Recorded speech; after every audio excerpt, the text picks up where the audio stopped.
Thanks very much for staying with us. Time now for Eye on Africa with me, Georgia Calvin-Smith.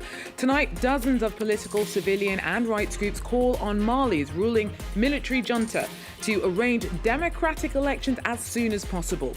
A March 26 deadline for a transition to civilian rule was promised back in 2022. Although Tunisians are one of the biggest groups of migrants risking the dangerous sea journey to Italy to try and escape the country's economic troubles, those who try to relocate to Europe using legal channels also face potentially devastating risks. Our team takes a closer look.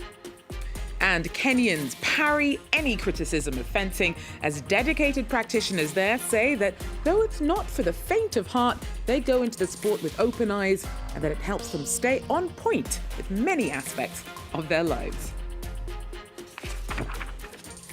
But first, in Mali, civil society organisations and the main political parties have banded together in releasing a statement calling for elections and a return to civilian rule as soon as possible. The country's been under military rule since 2020 and is currently led by soldiers who took power in a more recent coup in 2021. The junta has repeatedly dragged its feet when it comes to transitioning back to civilian rule and has now missed the March 26, 2024 deadline to hand back over power, a deadline that it set itself back in March 2022. Our regional correspondent Sam Bradpiece has more. Mali was supposed to transition back to democracy on March 26th, but this never happened.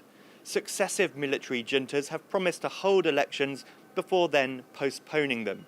March 26th wasn't the first missed deadline, and if this trend continues, it's unlikely to be the last.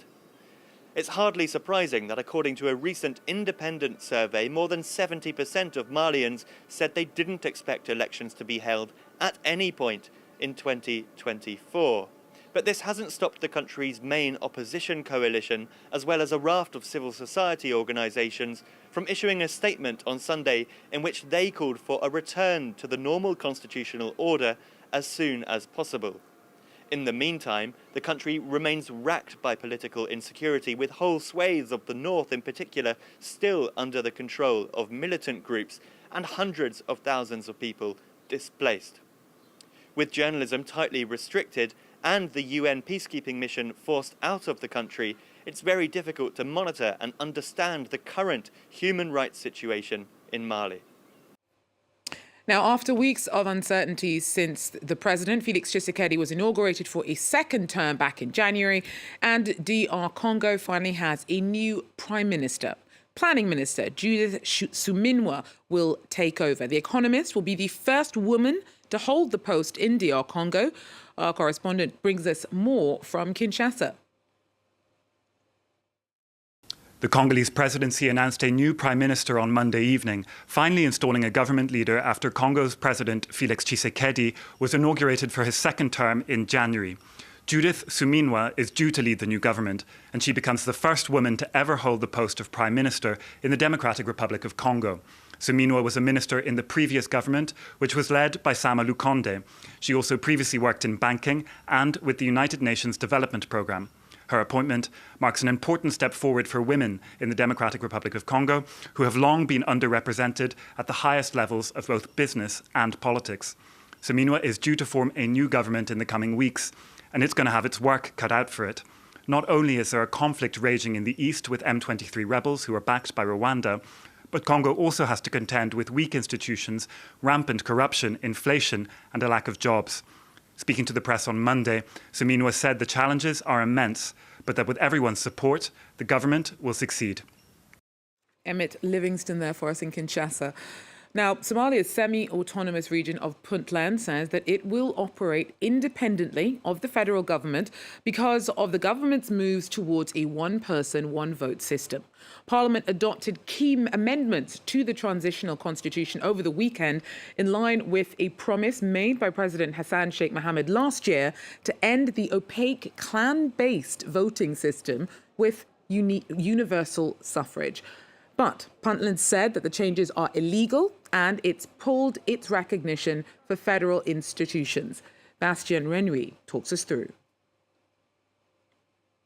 After weeks of debate, Somalia's MPs decided to change the constitution. The key amendments are in the first 4 chapters of the transitional constitution.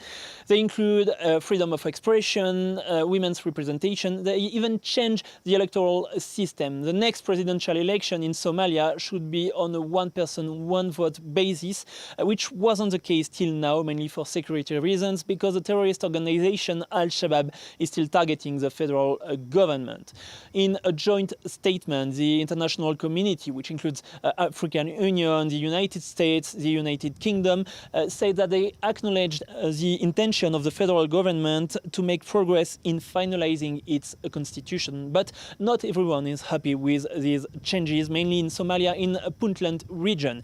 It's a semi-autonomous state located in the northern part of Somalia. The local government published a statement saying that Puntland will have the power of a full independent government until there is a federal system of government agreed upon, a constitution agreed by Somalis and approved through a referendum in which Puntland is part of. So what's going to happen next? It's impossible to say so far.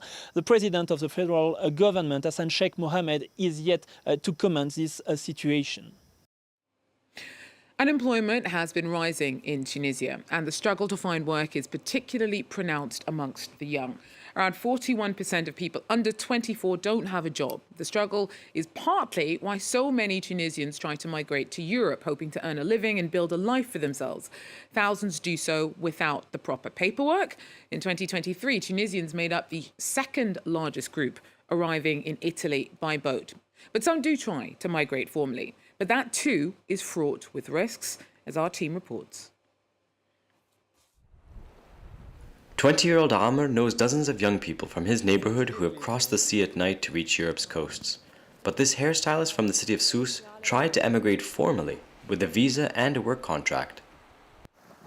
My mother sold furniture, her gold jewelry, so I could pay the 7,000 dinars needed for a work contract to travel abroad.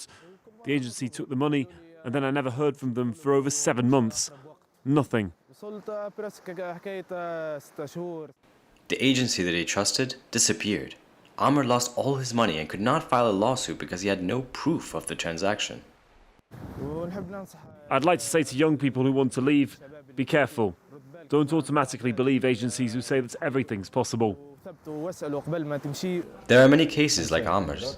These scams are often reported on social media. You have a degree in welding? That's perfect. That's very popular abroad in Canada and Italy. This agency in Sousse processes the documents needed to formally request work abroad. Staff explain to clients the differences between legal agencies and scammers. Up front, we clarify that we're not here to sell work contracts. We are intermediaries to help link up supply and demand. We look at the job seeker's profile, their degrees. We help them with their CV, and we look abroad to see which job meets their profile. We avoid giving false promises. But the problem has grown so much that authorities have brought lawsuits against several illegal agencies and are working on a bill to regulate the sector more strictly. The punishment can go up to 5 years imprisonment and a fine of up to 20,000 dinars, and above all, the closing down of websites and communication pages on social networks. Legal work opportunities abroad are also listed on the ministry's website. For example, France advertises positions for 6,000 seasonal workers each year.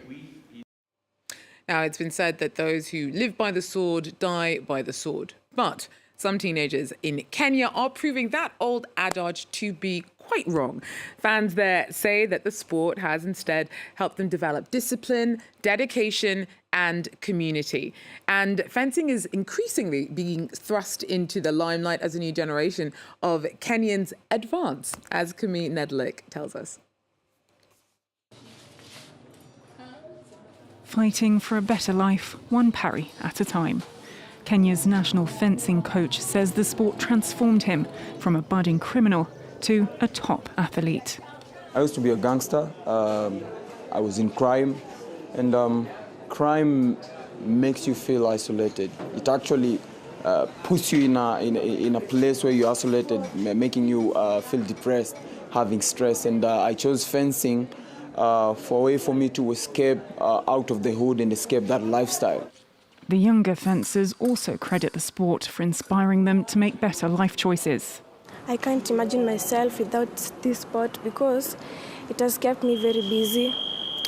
In my area, many girls have become teenage mothers, and that's not a wonderful life. The street is the closest thing they have to an arena. Despite limited equipment and resources, these sportsmen and women have lofty goals. 15 members have gone on to join the national team. Fencing remains a niche sport in Kenya, but interest in the discipline has grown significantly. When we started, I started with about 4 people.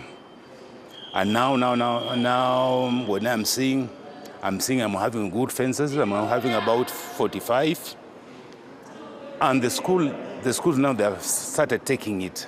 So I know by our strategic plan, by 5 years, I know fencing will have reached somewhere. The Kenya Fencing Federation hopes that in the coming years, its members will compete in international events, such as the Olympics. Looking good. That, though, is all we have time for Eye on Africa. Thanks very much for joining us. Do so again if you can. Till then, take care.